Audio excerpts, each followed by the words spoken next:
খজুতি খজুতি ইমান খজুৱাইছে দেচোন দে এইখিনি অকণমান খজুৱাই দে আৰু এলাপেচা খজুতি নহয় দুৰাৰোগ্য খজুতি এতিয়া তোমাৰ কি হ'ব জানমণি দূৰ একদম দূৰত থাকা জান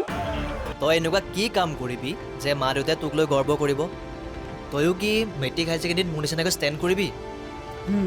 ষ্টেণ্ড কৰোঁ নে নকৰোঁ সেইটোতো নাজানো কিন্তু ধুন্দা তোক মই এটা কথা কওঁ যে তোতকৈ মেট্ৰিক আৰু হাই ছেকেণ্ডেৰীত মই 1 নম্বৰ হ'লেও বেছি পাই দেখুৱাম এই সফুৰা মোচাক এইবোৰ পঢ়োঁতে কিবা এটা জানিবলৈ শিকাৰ দৰে যেনেকৈ পঢ় তেনেকৈ পঢ় একেবাৰে সহজ হৈ পৰিব এই অংকৰ লগত মই বন্ধুত্ব কৰিব নোৱাৰো দেই সেইডাল ইমান টান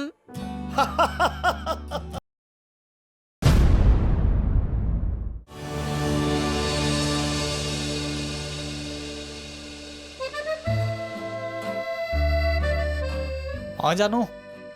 কি তই আজিকালি স্কুললৈ এফালে কিয় আহ তই একো নেজান চুপচাপ আহি থাক এনেই দেৰি হৈছে আজি কলমটো ক'ৰবাত পৰিলে বুলি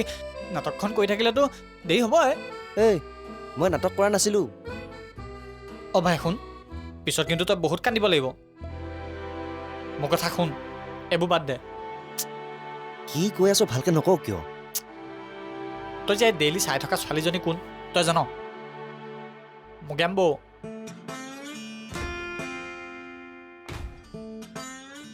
মোকে বৌ অমৰেশ পুৰী দেখোন পুৰুষহে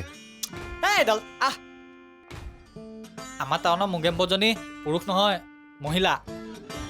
তই ইয়ালৈ অহা 6 মাহ হৈ গ'ল এইটো কথা তই নাজাননে বাৰু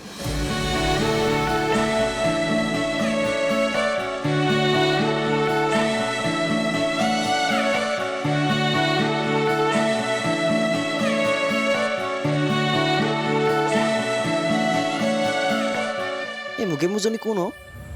আমাৰ গাৰ্লছ স্কুলৰ প্ৰিন্সিপাল তাতে কি হ'ল আৰে ভাই তই মুগেম বৌৰ কথা একো নাজানো জানিবলৈকে মনো নাই ৰৈ থাকিব নালাগে নামটো কি আছিল ক'লোৱে দেখোন মুগেম বৌ বুলি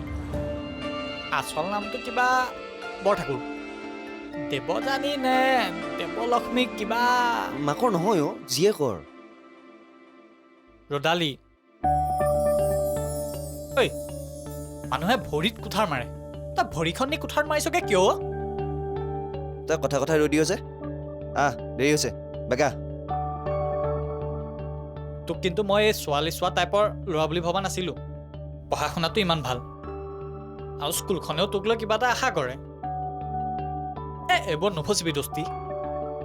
পঢ়া শুনাত ভাল হ'লে ছোৱালী চাব নাপায় বুলি কিবা নিয়ম আছে নে আইন আছে একো নিয়ম আইন নাই কিন্তু আমাৰ এই মুগেম্বৰ জীয়েকজনীৰ লগত নফচিবি বৰবাদ হৈ যাবি তই বৰ ডাঙৰ কথা কৈ দিলি নেকি মাকজনী সঁচাকৈ বহুত ষ্ট্ৰিকো নগৰপালিকা চেয়াৰমেনক যে সকলোৰে আগত এখন মিটিঙত চৰিয়াই দিছিলে কোনোবা ছাত্ৰীৰ বিষয়ে অশালীন মন্তব্য কৰিছিলে হেনো তই কি ক'ব খুজিছ ভালকৈ নকওঁ কিয় মুগেম্বই তোকতো ধ্বংস কৰিবই লগতে তাই জীয়েককো ওলোৱা সময় বন্ধ কৰি দিব বল তোক মই লেজাৰত সকলোখিনি কথা ভালকৈ ক'ম তই কেনেকৈ গম পাৱ ইমান কথা টিউশ্যনত ছোৱালীবোৰে কথা পাতি থাকিলে কাণত আহি পৰে নহয় তাই এসপ্তাহৰ পৰা টিউশ্যনে অহা নাই তহঁতে যে একেলগে টিউশ্যন কৰাৰ আগতে কিয় কোৱা নাছিলি মোক তইতো মোক সোধাই নাই টিউশ্যনৰ কথা আচ্ছা তহঁতৰ গ্ৰুপত আৰু এজনৰ কাৰণে জেগা হ'ব নেকি তাৰ বলা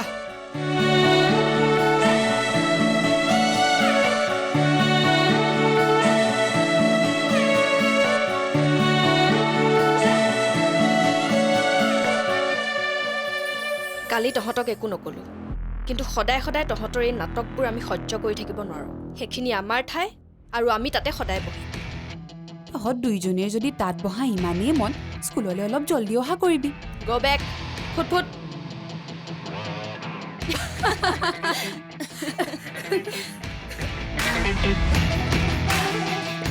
বেচেৰি নিজৰ পুতৌ লগা অৱস্থাটো দেখি চাগে হাঁহি উঠিছে ঐ তহঁতৰ বেগকেইটা নিজে আঁতৰাবি নে আমি দলিয়াম তোক মই কৈ আছো মুখেৰে আৰু একো নামাতিবি 10 বাজিবলৈ আৰু মাত্ৰ 4 মিনিট আছে বাইদেউ আহি আমাৰ বেগকেইটা যেতিয়া মাটিত দেখি সুধিব মইতো সঁচা কথা কৈ দিম ইমানখিনি সাহস তোৰ নাই মোৰ সাহসৰ প্ৰমাণ সেইদিনা নেদেখিলি নে নুবুজিলি কালি ইহঁত কেইজনী গান্ধাৰী হৈ আছিল চাগে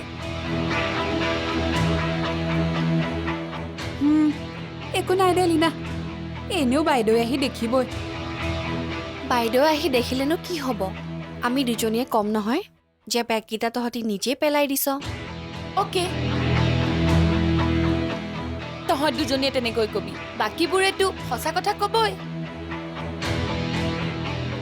কাৰণ হেডমাষ্টৰনী জীয়েকৰ বিপক্ষে কোনো নাযায় বাৰু ৰ'দ তোক ঘৰত বাইদেৱে আমাৰ স্কুলৰ কোন কেনেকুৱা সোধেনে হা সোধে সুধিয়ে থাকে চাই থাক তহঁতৰ লগত আমি এতিয়া কি কি কৰি আছো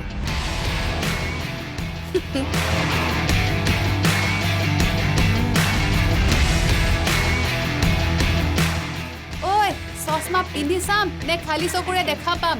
বা ইমান দিনে এজনী ৰতালী ক'ত লুকাই আছিল এতিয়াৰে পৰা সম্পূৰ্ণ খণ্ড উপভোগ কৰক কেবল টিভিত ৰং চেনেলত